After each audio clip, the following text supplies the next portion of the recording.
Okay, we're out with the Great Plains Electrofly Hellcat. Slow park flyer, but we modded her up. She's now 3S, brushless. Big engine in there. Should haul, but it's a bit windy.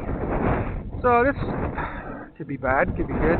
It's a maiden flight with a bigger motor, bigger AC, and all that stuff. I like to make things go fast. We made it go fast right to the ground. Live and learn. Let's take a quick peek here. What happened? Let me think. I was a dumbass and it was too windy, and I threw it. Alright, thanks for watching.